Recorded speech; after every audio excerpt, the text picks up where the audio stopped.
A widowed father sees a complete stranger holding his daughter's teddy bear at the grocery store, and what this woman tells him next will change everything.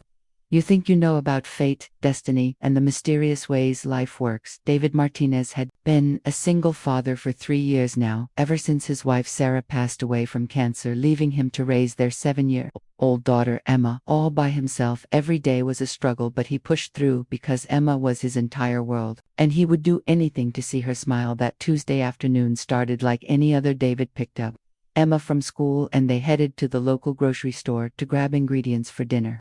Emma clutched her favorite teddy bear, Mr. Buttons, tight against her chest as they walked through the automatic doors. This little brown bear had been with her since she was 2 years old, a gift from her mother, and it went everywhere.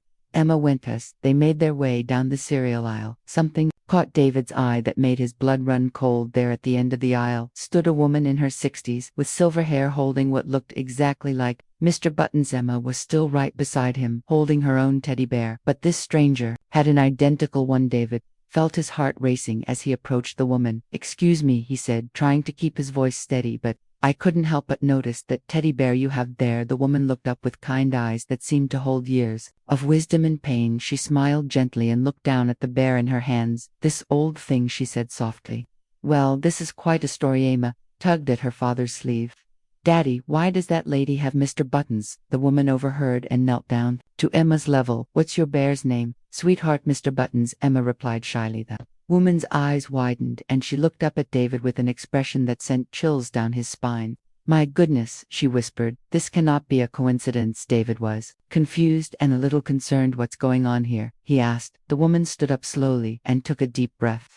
"My name is Margaret Thompson, and this teddy bear belonged to my grandson Tommy. He passed away from leukemia 2 years ago, when he was 8 years old." David's heart sank as he realized where this conversation might be heading, but nothing could have prepared him for what came next. Margaret continued, "Tommy was in the hospital for months during his treatment, and this little bear never left his side. He called him Mr. Buttons, just like your daughter does. The nurses told me that Tommy would talk to Mr. Buttons every night, telling him about all the places they would go together when he got better."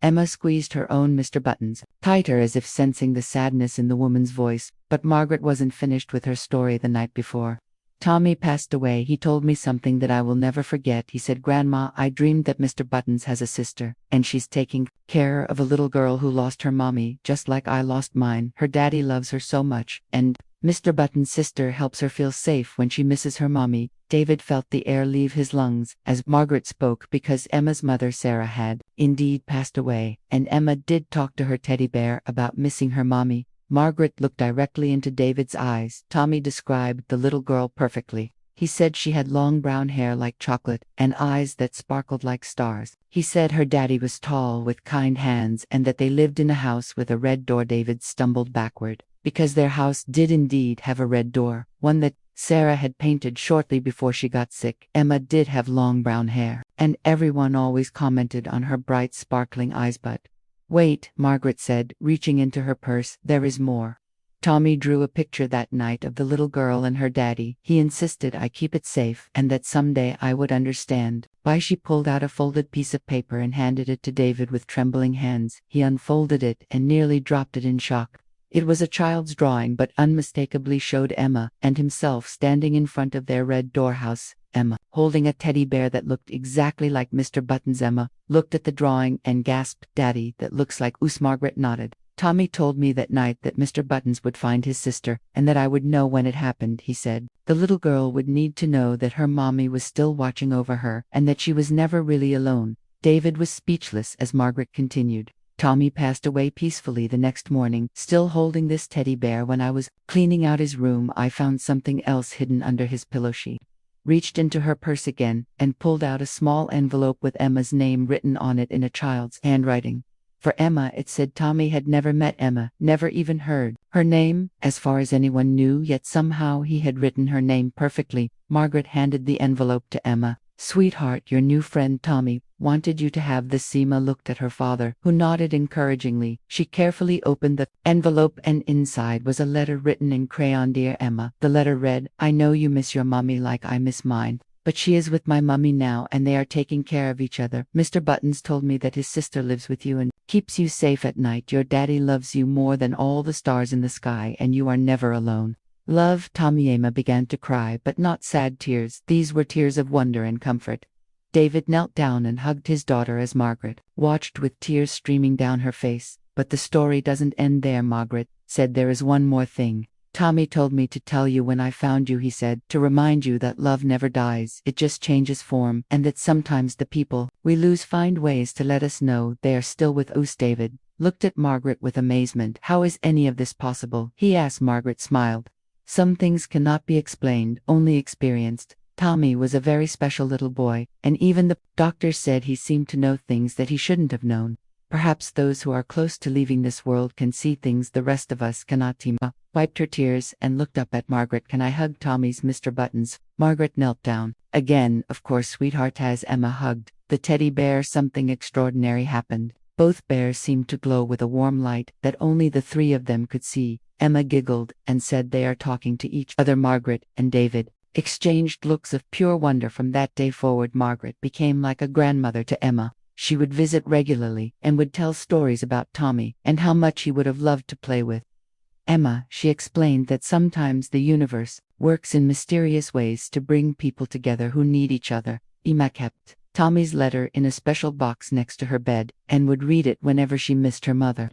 She began to understand that death was not an ending but a transformation, and that love could transcend even the boundaries between life and death. David found himself changed by the encounter. He realized that Sarah had somehow orchestrated this meeting through forces he could not understand. She had found a way to send him and Emma exactly what they needed when they needed it most. Margaret explained that she had been struggling with grief over losing Tommy and had been carrying his teddy bear everywhere, hoping to feel close to him again. Finding Emma and David gave her purpose again and helped her realize that Tommy's spirit lived on through the connections he had made even after death. The three of them formed an unlikely but beautiful family. Emma gained a loving grandmother figure who understood loss. Margaret found new purpose in life, and David discovered that miracles do happen when you open your heart to the impossible. 6 months later, on what would have been Tommy's 9th birthday, Margaret, Emma, and David visited his grave together. They brought flowers and told him about all the adventures Emma and Mr. Buttons had been having. Emma left a drawing she had made for him, showing all of them together, including Tommy with angel wings. That night, Emma told her father that she had dreamed about Tommy, and that he was happy knowing that his Mr. Buttons had found a sister, and that Margaret was not alone anymore. She said Tommy told her in the dream that her mommy was proud of how brave she was being. Dave realized that this encounter had taught him that grief does not have to be a journey walked alone. Sometimes the universe conspires to bring together souls who need healing, and sometimes children who have crossed over can still touch the lives of those left behind. The bond between Margaret, Emma, and David grew stronger with each passing day. Emma began calling Margaret Grandma Maggie and would spend weekends at her house learning to bake cookies and hearing more stories about Tommy. Margaret taught Emma that people we love never truly leave us, they just love us from a different place. And sometimes, if we pay attention, we can still feel their presence in unexpected moments. 1 year after their first meeting, David proposed to his longtime girlfriend Maria with Margaret's blessing and Emma's enthusiastic approval. Emma insisted that Tommy be included in the wedding ceremony, so they placed his photo next to one of Sarah at the altar. During the ceremony, Emma stood up and announced to everyone that Tommy had visited her in a dream and said he was happy that her daddy found love again and that families can grow in beautiful, unexpected ways. Margaret gave a speech at the reception about how love creates connections that death cannot break and how sometimes the greatest gifts come from the most painful losses. She explained that meeting Emma and David had healed her heart in ways she never thought possible. Today, Emma is 10 years old and she still carries both teddy bears with her on special occasions. She has learned that loss and love are both part of life, and that sometimes angels come in the form of sick little boys who know things they shouldn't. No. David and Maria now have a baby son named Thomas, in honor of the little boy who brought their family together. Margaret is his honorary grandmother, and Emma is the most protective big sister anyone could ask for.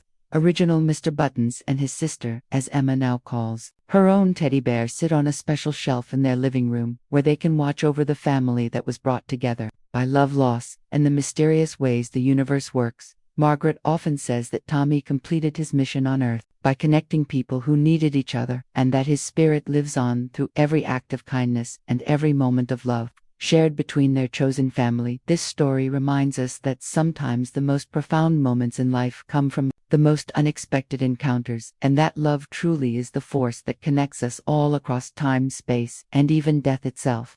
Sometimes a teddy bear is just a teddy bear, but sometimes it is a vessel for miracles. If this story touched your heart the way it touched mine, take a moment to share it with someone who needs a reminder that love never truly leaves us. Subscribe so you don't miss the next story that might change how you see the world, and leave a comment below telling us who your Mr. Buttons is, because sometimes the smallest things carry the biggest miracles.